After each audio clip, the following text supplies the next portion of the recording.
म्हणजे काही दिवसांपूर्वी मुंबईमध्ये झालेल्या साखळी बॉम्बस्फोटाच्या प्रकरणाचा निकाल लागला। तब्बल 19 वर्षांनंतर अटकेत असलेल्या 11 आरोपींची पुराव्यांच्या अभावी किंवा जे पुरावे सादर केलेत ते विश्वासार्ह नाहीयेत या कारणावरून कोर्टानं निर्दोष मुक्तता केली। आणि सगळीकडे प्रश्न उपस्थित होऊ लागला की खरंच त्या हल्ल्यामध्ये मृत्युमुखी पडले त्या लोकांना न्याय मिळालाय का। आता आज सुद्धा अशाच एका जुन्या खटल्याचा निकाल लागणार आहे। ते प्रकरण आहे मालेगाव बॉम्बस्फोट प्रकरण। कदाचित देशातलं पहिलं बॉम्बस्फोट प्रकरण असावं ज्याच्यामध्ये देशातल्या काही हिंदुत्ववादी संघटनेच्या लोकांना अटक करण्यात आली। आता या सगळ्यामध्ये नाव असलेले काही आरोपी आहेत ते नंतर राजकारणात आले, त्यांनी निवडणुका लढवल्या आणि ते निवडणुका जिंकले सुद्धा, संसदेत सुद्धा गेले। अशा मालेगाव बॉम्बस्फोटाचा आज निकाल लागणार आहे आणि याच पार्श्वभूमीवर आपण जाणून घेऊयात की मालेगाव बॉम्बस्फोटाची सगळी कहाणी काय आहे। म्हणजे आजच्या व्हिडिओमध्ये आपण बघणार आहोत की या प्रकरणात राजकारणी लोक, सैन्य दलातले अधिकारी यांच्यावरती कसे आरोप झाले, साक्षीदारांनी आपल्या साक्षी किती वेळा आणि कशा बदलल्या आणि मालेगाव बॉम्बस्फोट प्रकरणामुळे देशभरात जी चर्चा झाली ती चर्चा काय होती। हा व्हिडिओ थोडासा मोठा होईल पण हा व्हिडिओ शेवटपर्यंत नक्की बघा।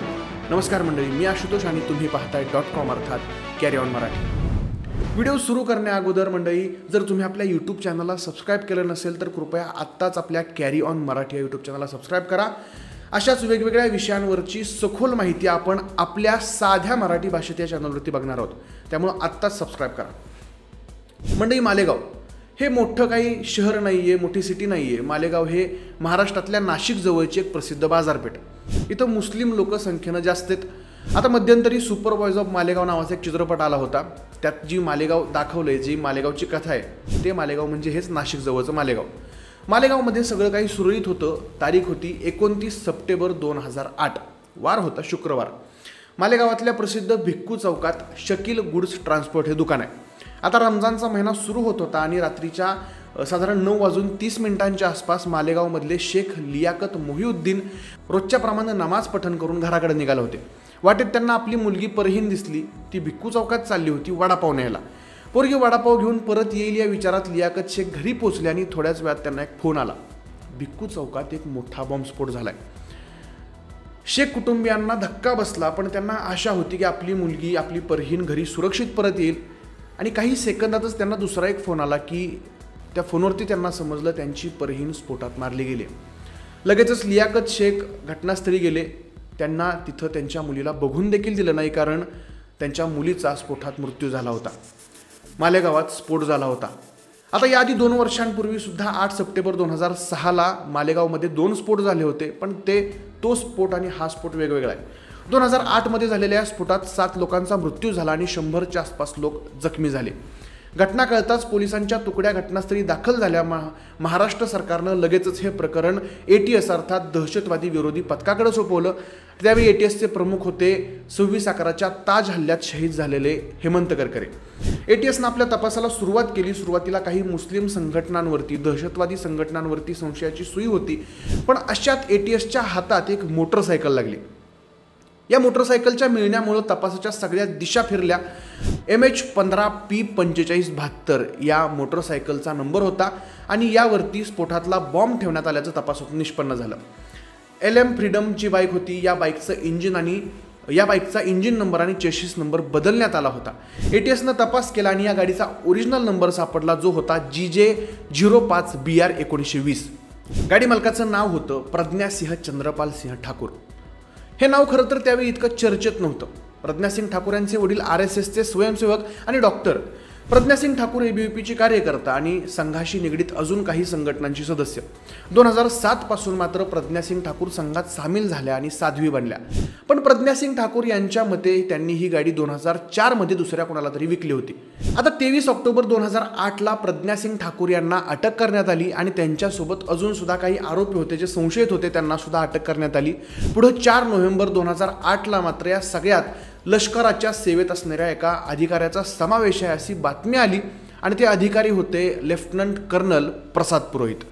प्रसाद पुरोहित यांना अटक करण्यात आली आणि आरोप ठेवण्यात आला की नाशिकमध्ये ज्यावेळेस त्यांचं पोस्टिंग होतं आणि त्यावेळेस ते रिटायर्ड मेजर रमेश उपाध्याय यांच्या संपर्कात होते, ज्या उपाध्याय यांनी अभिनव भारतची स्थापना केली होती। ATS कडून असा आरोप ठेवण्यात आला की अभिनव भारत संघटनेने काही हत्यार आणि दारुगोळा जमा केली होती, ज्या हत्यारांचा दारुगोळ्यांचा उपयोग मालेगावच्या बॉम्बस्फोटात झाला। 2003-4 मध्ये सैन्याला एक RDX मिळालं होतं. तेच RDX पुरोहित यांनी चोरलं आणि ते या स्फोटात वापरण्यात आलं असा आरोप ATS कडून लावण्यात आला होता. आता या सगळ्या दरम्यान मुंबईमधल्या ताज हॉटेलवरती दहशतवादी हल्ला झाला 26 नोव्हेंबरला, ज्यात ATSचे प्रमुख हेमंत करकरे मारले गेले. आता हेमंत करकरे यांच्या मृत्यूबाबत सुद्धा अनेक दावे केले जातात, पण त्या सगळ्याविषयी आपण नंतर कधीतरी बोलू.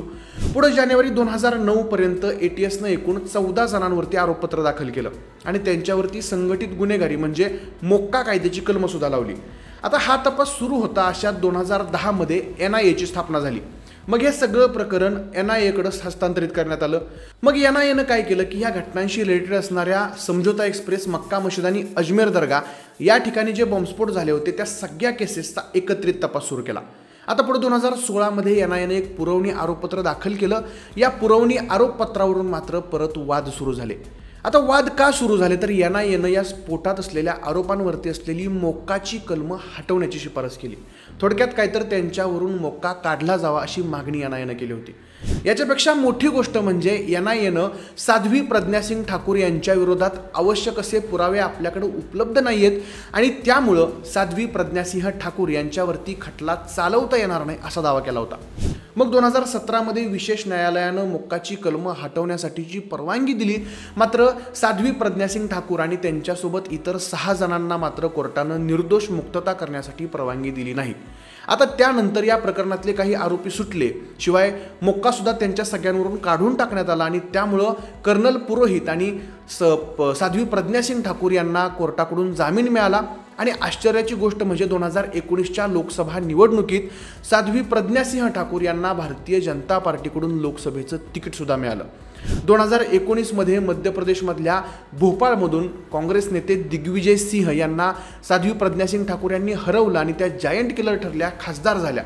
पण त्यानंतर मात्र त्यांच्या खासदारकीच्या शपथविधी सोहळ्यापासून त्यांची खासदारकी सातत्यानं चर्चेत राहिली, वादात राहिली. या काळात त्यांनी अनेक वादग्रस्त विधानं केली, वक्तव्य केली आणि कदाचित त्यामुळे 2024च्या इलेक्शनमध्ये त्यांचं तिकीट पार्टीकडनं कापण्यात आलं. आता या सगळ्या दरम्यान 2018 मध्ये साध्वी प्रज्ञासिंग ठाकूर आणि त्यांच्यासोबत 6 आरोपींवरती प्रत्यक्ष खटला सुरू झाला. या खटल्यात एकूण 323 साक्षीदार होते, ज्यातल्या तब्बल 34 साक्षीदारांनी आपल्या साक्षी बदलल्या. अनेक साक्षीदार या दरम्यान मृत्युमुखी पडले आणि आता त्यानंतर 17 वर्षांनी या सगळ्या प्रकरणाचा निकाल लागणार आहे. पण मंडळी, काही गोष्टी आहेत ज्या या खटल्यामध्ये, या सगळ्या प्रकरणामध्ये जाणून घेण्यासारख्या आहेत. कर्नल पुरोहित ज्यांच्यावरती RDX चोरल्याचा आरोप होता, ते RDX होतं तब्बल 60 किलो इतकं. यातला एक आरोपी सुधाकर द्विवेदी याच्याकडून एक लॅपटॉप सापडला होता ATSला, ज्या लॅपटॉपमध्ये हा सगळा कट रचण्यासंबंधी ज्या काही बैठका झाल्या त्या सगळ्या बैठकांचे सिक्रेट रेकॉर्डिंग्स होते असं सांगितलं जातं. या रेकॉर्डिंगमध्ये जे आवाज होते त्या आवाजांचे प्रसाद पुरोहित, सुधाकर द्विवेदी आणि रमेश उपाध्याय यांच्या आवाजांशी नमुने देखील अहवालात सादर केले होते. ATSच्या माहितीनुसार जानेवारी 2008 पासून हा कट रचायला सुरुवात झाली होती आणि रमजान महिना सुरू होण्याच्या पार्श्वभूमीवरती मुस्लिम बहुल प्रदेशात हा हल्ला करून जातीय तेढ निर्माण व्हावा यासाठी हा हल्ला केला गेला होता असं ATS म्हणतं. आता मंडळी, हे झाले ATS कडून करण्यात आलेले आरोप. पण काही आरोप या ATS वरती सुद्धा केले गेले होते. पहिली गोष्ट म्हणजे ATSनं या सगळ्या प्रकरणांमध्ये अभिनव भारत आणि साध्वी प्रज्ञा सिंग यांच्यावरती आरोप टाकले आणि असे आरोप होऊ लागले की ATS काँग्रेसच्या बाजूने तपास करते. हा सगळा आरोप केले जात होते. शिवाय साध्वी प्रज्ञा सिंग, पुरोहित यांनी सुद्धा तपासादरम्यान आपल्याला त्रास दिला जातोय असा उल्लेख केला. या प्रकरणातल्या अनेक साक्षीदारांनी सुद्धा आपल्याला खोटी साक्ष देण्यासाठी पोलिसांनी प्रवृत्त केलं होतं असं सुद्धा सांगितलं होतं. जर अशी साक्ष दिली नाही तर तुम्हाला सुद्धा या प्रकरणात आम्ही सामील करून घेऊ अशी धमकी ATSनं दिली होती असा सुद्धा आरोप अनेक साक्षीदारांनी केला. शिवाय प्रसाद पुरोहित यांनी सुद्धा त्यांचं नाव या प्रकरणामध्ये जाणून बुजून ओढलं जाते असा सुद्धा आरोप ATS वरती तपास संघटनांवरती केला होता. आता याच्यामागचं कारण सांगताना ते असं म्हणतात की मी इंडियन मुजाहिदीनच्या पाठीमागं नक्की कुणाचा हात आहे याचा तपास घेतोय, म्हणूनच माझ्यावरती ही सगळी कारवाई करण्यात आली. पण मंडळी, ह्या सगळ्या प्रकरणात सगळ्यात मोठा आरोप जो ठेवला गेला होता तो म्हणजे ATSचे प्रमुख तत्कालीन हेमंत करकरे यांच्या मृत्यूचा आरोप. 26 नोव्हेंबरला ताज हॉटेलवरती जो हल्ला झाला त्यात पोलीस अधिकारी हेमंत करकरे, विजय साळसकर, अशोक कामटे अशा अनेकांचा मृत्यू झाला. अनेक पोलीस कर्मचारी शहीद झाले. पण या पोलीस अधिकाऱ्यांच्या मृत्यूवरती सुद्धा अनेक वेळा संशय घेतला जातो, याच्यावरती आक्षेप घेतला जातो. आता तो आक्षेप असा की हेमंत करकरे यांचा मृत्यू झाला तेव्हा त्यांच्या शरीरात ज्या गोळ्या सापडल्या त्या गोळ्या अजमल कसाब किंवा त्याच्यासोबत जो साथीदार होता त्या साथीदाराच्या बंदुकीतून निघालेल्या गोळ्या नव्हत्या. म्हणजे असा आरोप केला जातो की या गोळ्या RSSशी निगडीत असलेल्या काही पोलीस अधिकाऱ्यांनी चालवल्या होत्या आणि या संदर्भातले सगळे दावे केलेत ते SM मुश्रीफ यांनी आपल्या हू किल्ड करकरे या पुस्तकामध्ये. मंडळी, या सगळ्या गोष्टींमुळे मालेगाव बॉम्बस्फोटाचं प्रकरण देशभर चर्चेत आहे. असं सुद्धा आहे की साध्वी प्रज्ञा सिंह यांनी एका मुलाखतीत म्हटल्याप्रमाणे किंवा काही त्यांच्या भाषणांमध्ये सुद्धा त्या असं बोलल्या होत्या की माझा शाप आहे हेमंत करकरेंना आणि त्यामुळं त्यांचा मृत्यू झाला असं सुद्धा काहीतरी वक्तव्य त्यांनी केलं होतं. आणि त्यामुळं या सगळ्या गोष्टींमुळं मालेगाव बॉम्बस्फोटाचं प्रकरण देशभर चर्चेत आहे. 25 जुलै 2024ला या सगळ्या प्रकरणात NIAच्या विशेष न्यायालयात अंतिम सुनावणी सुरू झाली. सगळ्या साक्षीदारांच्या साक्षी, ATSनं सादर केलेले पुरावे, NIAनं सादर केलेले पुरावे या सगळ्याच्या आधारावरती 19 एप्रिल 2025ला विशेष न्यायालयानं निकाल राखून ठेवला, जो आज अर्थात 31 जुलै 2025ला जाहीर होणार आहे. म्हणजे हा व्हिडिओ शूट करेपर्यंत हा निकाल जाहीर झाला नव्हता आणि त्यामुळं आपण या व्हिडिओमधून आत्तापर्यंत या प्रकरणात नेमकं काय काय घडलंय याची थोडक्यात माहिती घेतली. आता आज कोर्टात निकाल काय लागतो याकडे संपूर्ण देशाचं लक्ष लागले.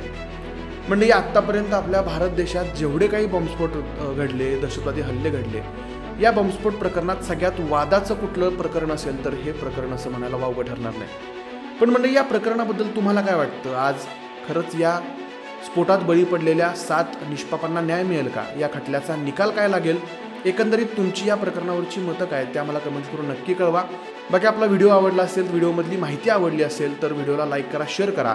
आपण कॅरी ऑन मराठीच्या माध्यमातून अशाच वेगवेगळ्या विषयांची आपल्या साध्या मराठी भाषेत माहिती देण्याचा प्रयत्न करत असतो. त्यामुळं तुम्ही सबस्क्राईब केलं तर आम्हाला तेवढीच प्रेरणा मिळेल, आम्हाला रिसर्च करायला तेवढाच प्रोत्साहन मिळेल. आपल्या चॅनलला सबस्क्राईब करा, व्हिडिओ मित्रांपर्यंत नक्की शेअर करा आणि असेच नवनवीन व्हिडिओज पाहण्यासाठी आपल्या कॅरी ऑन मराठी या यूट्यूब चॅनलला सबस्क्राईब करायला विसरू नका. धन्यवाद.